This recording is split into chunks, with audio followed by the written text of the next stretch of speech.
Hello everyone, Entertainah back in here with another top 3 where we look at the top 3 examples from a certain sports category. I hate the Eagles. As a New York Giants fan, the closest rivalry we have is against those damn Eagles. In recent years, my Giants have been terrible against Eagles. That's no joke. We have not been able to beat this team, it seems like 20 years.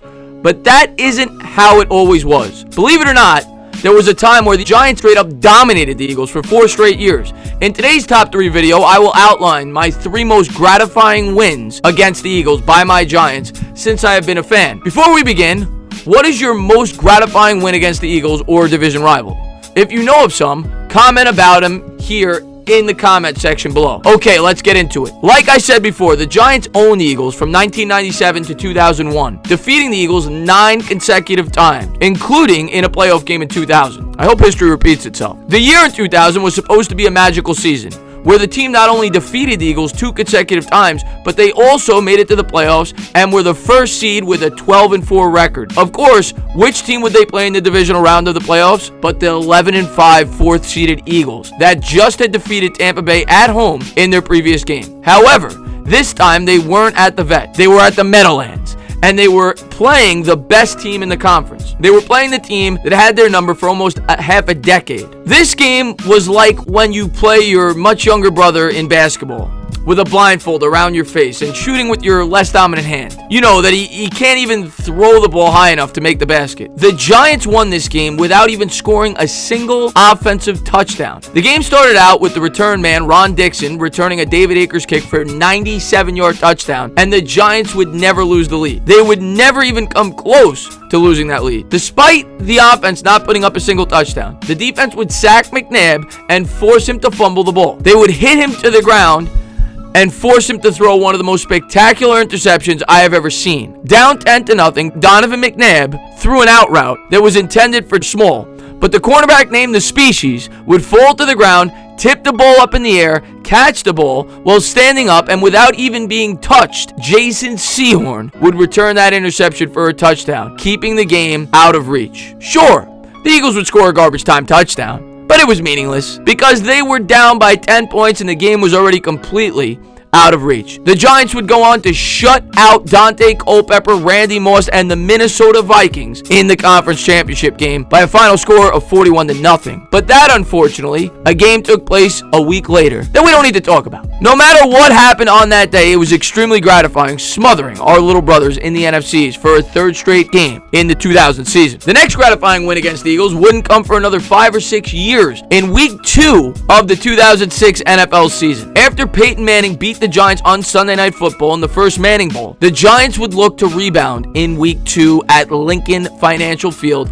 against the 1-0 Eagles. At the beginning of the 4th quarter, the Giants found themselves in a 24-7 hole, thanks to the good play of Donovan McNabb and the passing touchdowns to Reggie Brown and Dante Stallworth, as well as an early rushing touchdown by that pesky quick guy, Brian Westbrook. I could not stand Brian Westbrook. Thankfully, the Giants had the most clutch quarterback on their side at the time. Eli Manning. Was Eli always the greatest quarterback? No. But when you needed him the most down a possession, he would always be down for an exciting comeback. This game was no different, as in the span of less than 15 minutes, Eli Manning would bring the Giants back. The comeback almost didn't happen because Eli threw a 23-yard pass to Plaxico Burress, who would be tackled by Brian Dawkins, then fumbled it before hitting the ground. The ball would roll into the end zone, and backup wide receiver Tim Carter would recover the ball in the end zone. Had Michael Lewis been smart and fallen on the ball, or had it fall out of the end zone for a touchback, then I wouldn't be here talking about this video right now. Regulation would end with a 22-yard touchdown pass from Eli Manning to Amani Toomer, and then a 35-yard field goal to end regulation at 24 apiece. Overtime would take forever because on top of it lasting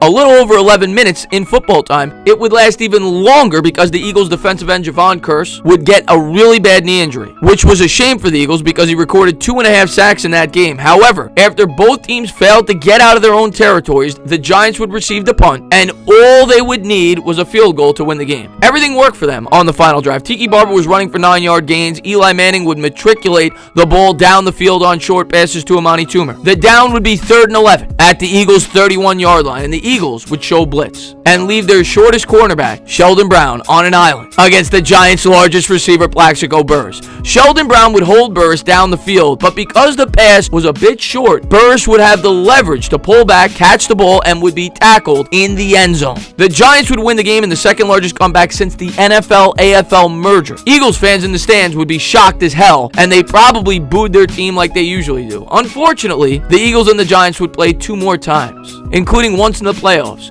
where the Eagles would get their revenge with their last-second field goal by David Akers. Usually, it is the Eagles with the miracle wins, but in that Week 2 game, it was the Giants' turn for a miracle comeback. And I'll be honest with you guys, when I watched that game, that was the first time as a Giants fan that I saw what Eli had as a comeback quarterback, a guy that gets it done in the clutch moments. That is a moment that really sticks out to me at the beginning of his career. The final season that we're going to talk about was a game that happened in Week 4 of the 2007 NFL season. And both teams were coming in with a 1-2 record, desperately needing a win after getting their first wins of the season. The Eagles were missing their best offensive weapon in Brian Westbrook because he had struggled his whole career with leg swelling. So they had to start Buckholder. On top of that, they were missing their Pro Bowl caliber left tackle, Trey Thomas, and he was replaced by second-year Winston Justice. The Eagles fans would nickname him Winston No Justice because for 60 minutes of football, he would get manhandled by Michael Strahan, Matthias Kiwanuka, Justin Tuck, and Osi Umenyiora for a total of 12 sacks on the Eagles quarterback Donovan McNabb, which was an NFL record for a single quarterback. Well, the Giants only scored 16 points in the game. They only needed to score 6 because the Eagles' offense